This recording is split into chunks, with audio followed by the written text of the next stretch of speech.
Buenos dias, damas y caballeros. Nasa leg na tayo ng lakad natin. Pauwi na tayo. So we will discuss itong absence daw Nakakatuwa itong mga DDS ginagawa pang issue yung pag-uwi daw ng maaga. Pag-uwi daw ng maaga yung mga minority senator, sila Ping Lacson, sila Riza Ontiveros, sila Mama Aquino, sila Tito Soto, sila Sherwin Gatchalian. Ginagawa nilang issue na bakit wala na daw ito. Parang ang mga kanila, parang sa tono nila na parang hindi ito nagtatrabaho, umalis na after yung session, kumaripas na, hindi na stay for the caucus, at meron pa nga sinasabi baka ito daw yung mga senator na nagbigay ng warning, kung na may mangyari dyan sa Senado, kumaga sila pa ang sinisisi sa nangyari sa kaguluhan sa Senado, sa shooting dyan sa Senado.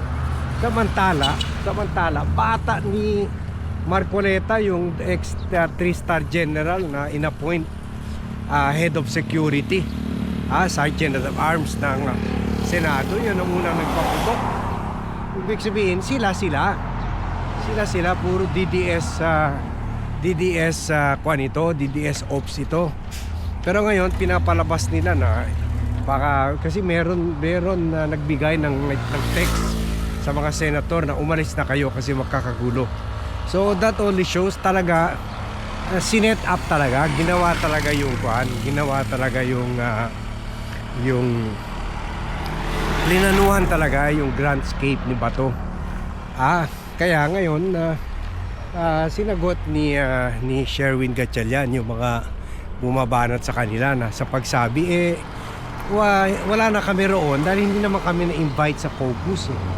Caucus of the majority lang yun. So bakit? Why do we have to stay in the Senate after the session? Caucus lang yun ng grupo nila Alan Peter Cayetano. Yung pala, hindi pala yun ordinary caucus. One pala yun, part pala yun of the grand plan. Part of the grand plan para itakas si Senator Bato de la Rosa.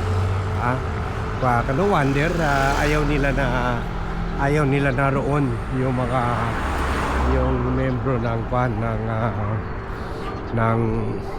minority. Sila lang kasi naka-ready na pala, pati yung mga live nila naka-ready na. Thumbs up pa si Robin Padilla sa media nung nakita siya ng media after the putukan. Nagputukan na, nag-thumbs up pa. So ibig sabihin, talaga alam nila yun. Style talaga nila yun para mag-create ng chaos and confusion, at yung mga tao hindi napupunta doon sa taas kung saan naroon si Bato. Yung pala, I think dumaan sila sa likod, doon sa may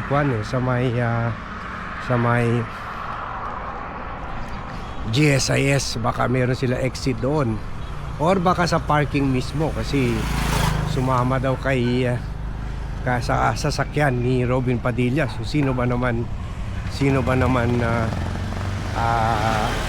security mag-inspect pa yung kotse ni Senator Robin Padilla? Siyempre may presumption of regularity.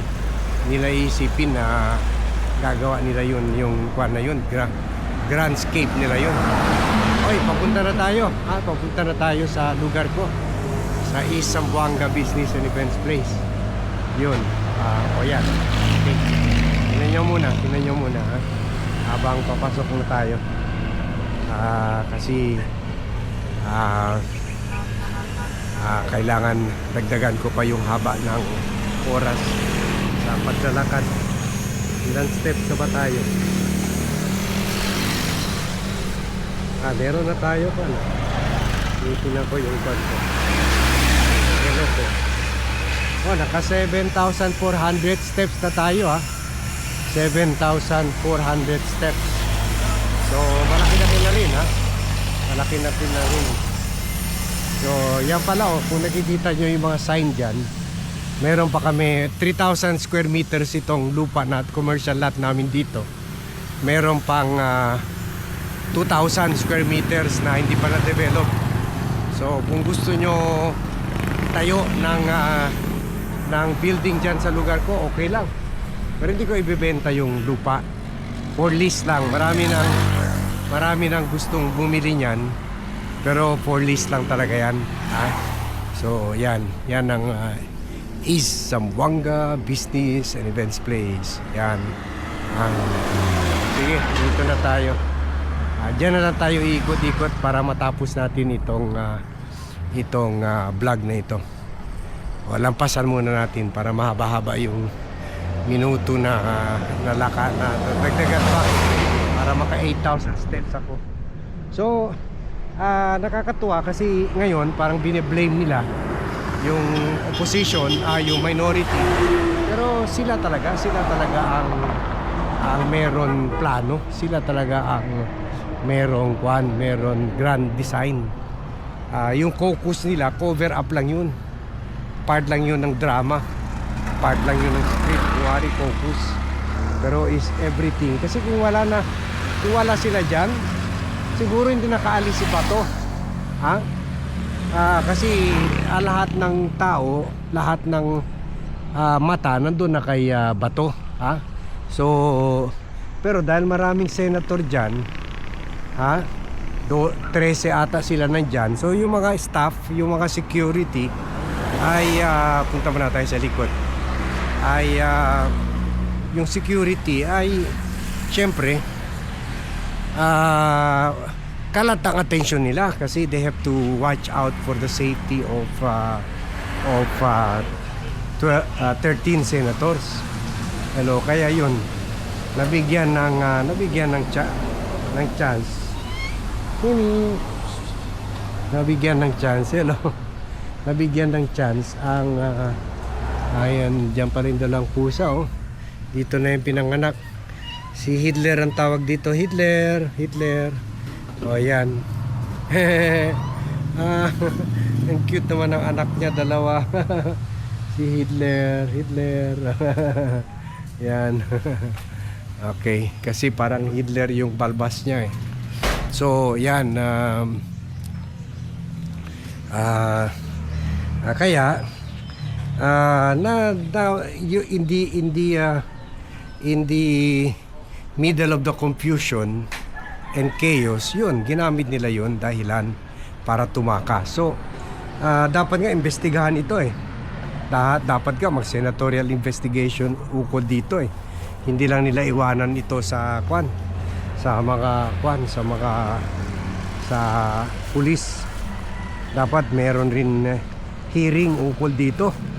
Meron rin hearing at invite yung general na bata di Bato to explain out paano nangyari yun. So yan, mataas na pala yung mga talahiban dito. So yan yan ang nangyari dyan. Kaya it should be investigated and prosecuted kailangan kung ang salarin dito. Pero yun lang problema kung sila mismo ang nagluto nito. So all the more habang habang yung mga trolls nila, yung mga garapata nila are trying to blame the opposition dahil daw bakit daw wala sa bakit daw wala sa session hall, pagkatapos baka yun sila daw ang nagbigay ng warning para umalis na sa session hall kasi magkakagulo. Dapat hindi yun pwede manggaling sa opposition. pwede yun manggaling sa kanila lang, ha? Dahil sila ang nandyan, wala nga, nasa labas nga yung mga oposisyon, ha? So they are trying very hard to deflect the issue. They are trying very hard to cover up their track. Pero in the end, alam natin lahat, sila lang gumawa niyan. At yung caucus na sinasabi nila ngayon, bakit tinatanong nila o iniintriga nila dahil wala daw missing in action yung mga taga-minority, sila Tito Soto, Ping Lacson, sila Risa Ontiveros. They are trying to deflect the issue. They are trying to cover up,